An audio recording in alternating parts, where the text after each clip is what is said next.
Hello everyone, I hope you all are doing well. In this video, I'm going to talk about Reliance Industry and its right issue, which is one of the biggest equity offering of the time. So I'll be starting with the overview of Reliance Industries Ltd.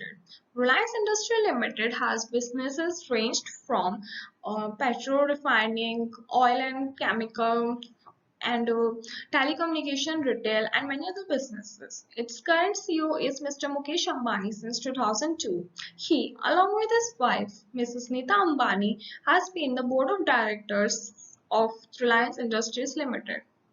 Their children, though not in the board of directors of Reliance Industries Limited, but hold a significant position in other businesses of Reliance. Though Mr. Ambani has also credited his children with helping to nudge him in the internet business. The twins, Mr. Akash and Isha Ambani, had been appointed in 2014 to the board of directors of Reliance Jio Infocom Limited, and then they raised their profiles in subsequent years, addressing investors at the shareholders meeting and introducing new products, while they demonstrated high-end 4G services at Reliance Industries AGM, and they also introduced the Geo 2 mobile phones, which is one of the company's biggest product launches in recent memory. Now, I'll be starting with the overview of the rights issue, which is a kind of a words in for Reliance Industries Limited.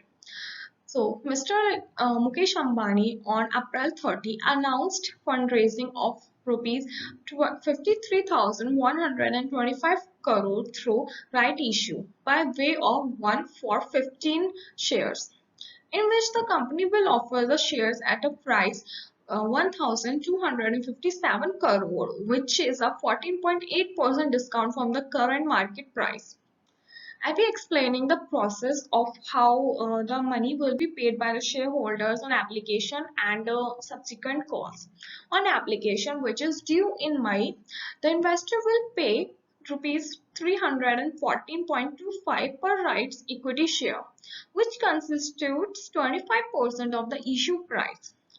Then another 628.5 is to be paid in November 21, which constitute around 50% of the issue price. Another which is left, 25% of the issue price will be paid on the subsequent calls when they become due. It is the first such order issued by Reliance Industries Limited since 3 decades. The first of such was in 1991, which was done by Mr. late Dhirubhai Ambani. But in that which was done in 1991, the promoters subscribed to the convertible debentures, which were then converted into equity shares priced at rupees 55 per share. This time, though Mr. Mukesh Ambani has played differently, he has raised debt from banks and financial institutions, and now he would be paying these debt by converting by issuing the fresh capital through equity. Now the question arises: what was the basic problem Reliance was facing for which these rights issues were resorted to? The most notable solution is that it's because of the current position of Reliance Limited. Well, generally, a company issues or opts for a right issue when it requires funds, say for mergers, takeovers, or any other expansion for the company. Reliance has such problems, but as indicated by the chairman in his last AGM, the most probable reason the firm is because the firm is on the way of making its company to become a zero debt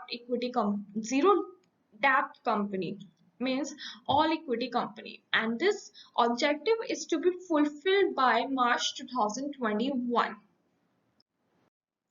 Now, as you can see from the graph, that debt equity ratio, the company has said that it has raised subsequent amount of debt in the financial year 2016, which is equal to 0.38 constitution of the debt by equity. Now it has gone rise, but it has at its peak in the financial year 2020, which is 0.54. So the company want to reduce this debt to zero. That's why it's going for this rights issue and other fundraising activities. Reliance could use the money raised from the public and selling a stake in Jute platform to bring its net debt to zero by the end of this financial year. Another plan which involves divesting a minority stake in its oil to chemical business to Saudi Aramco. Though this will enable the debt equity to come to zero, which can be achieved very quickly by this deal. This deal has got the regulatory go ahead, but the deal is on the track right now, according to Reliance Industries' last um, um, statement.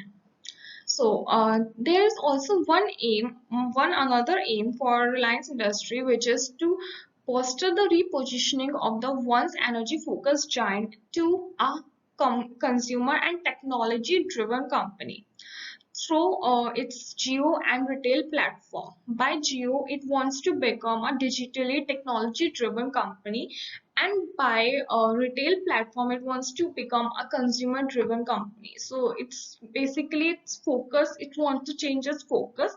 That's why it's doing all this investment also. That's another probable reason.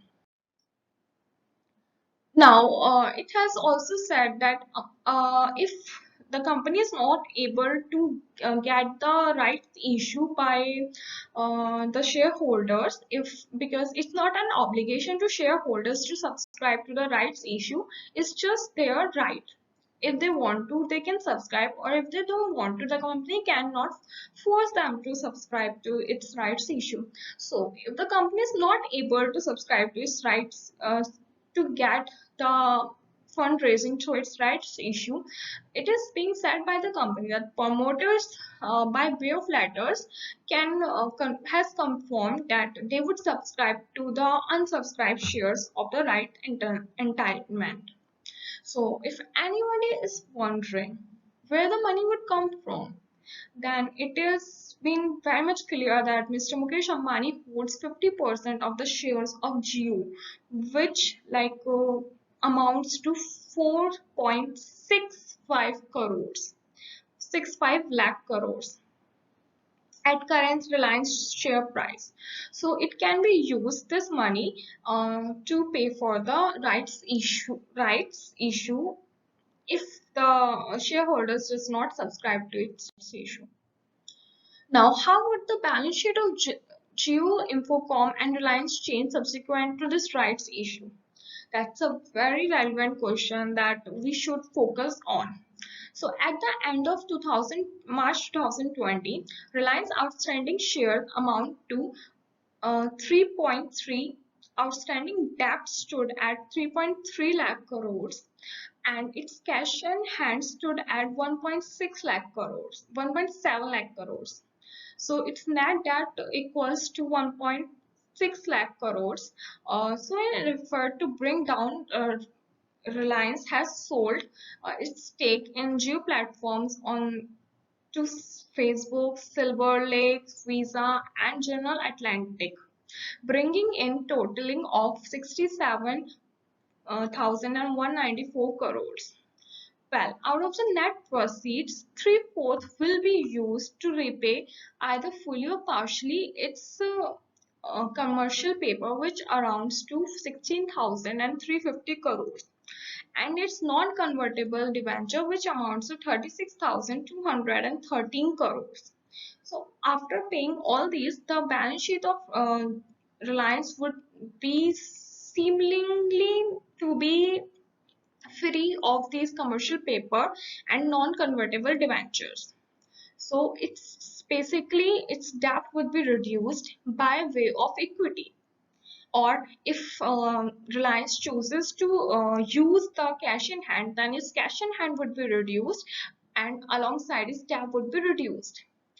Or if the shares promoters decide to buy shares, then it is subsequently either equity will increase or cash in hand will reduce, but the ending result would be its debt would be reducing. So this is how its balance sheet would look like after this rights issue. Now, what does this signal about Reliance expectation from oil business and telecom business? As we all know that oil prices dropped by 73% during the January to March 2020 period, inflicting a non-cash inventory holding loss of 4,267 crores across the oil to gas business of Reliance Industries during the fourth quarter and 4,444 crores for financial year 2020. So even this is quite a loss for Reliance Industries, but even in this pain in the oil to chemical business, this was partially offset by a strong operating performance in other divisions like Geo, which witnessed a year-on-year growth of 3.5% in its ARPO driven by price hikes in quarter 3 of financial year 2020. Higher ARPU, net addition of 80.8 million subscriber in the year led Jio to post a strong 26.6% year-on-year growth in its net revenues, and Jio subscriber base stood at 387.5 million, which is quite high. So this said that though this low drop of prices and this like we said that the crisis from oil prices are faced by all the oil businesses, but Reliance Industries have been able to offset this loss from its other divisions, so it was not that much impacted in Reliance from this oil business. But it is also being said that when the prices comes to its position and it can Reliance Industries are estimating that their demand will come to what it was the level what it was before. Now, while it's facing consumer business will see growth, and the firm's traditional oil refining business would face volume margin headwinds due to weakening demand. But like I said before, it expect that its demand will be at back after this oil price comes to its place. It has also finalized some deals to help it with this crisis. It has, I had explained before, that it has a deal with Saudi Aramco, which will buy a 20% stake in its oil to chemical business, and it also will have to reduce its debt that has increased over the years. Now, the overall outlook of this is that of the oil to chemical business of Reliance Industries, that there's an overall weakness in the coal, energy, and chemical businesses, which is completely in line with the global trends. The stiff fall in oil prices amid the COVID-19 pandemic has hurt oil and, of course, petroleum chemicals business across the globe. But the substantial inventory losses also ate the profits. However, the business have completed most major capex and should see faster recovery post demand revival. So the outlook is positive for Reliance Industries in this in its oil to chemical business, and it has done its capital expenditure and would see the recovery faster demand and the demand revival after the pandemic just come to its rest. So thank you for listening.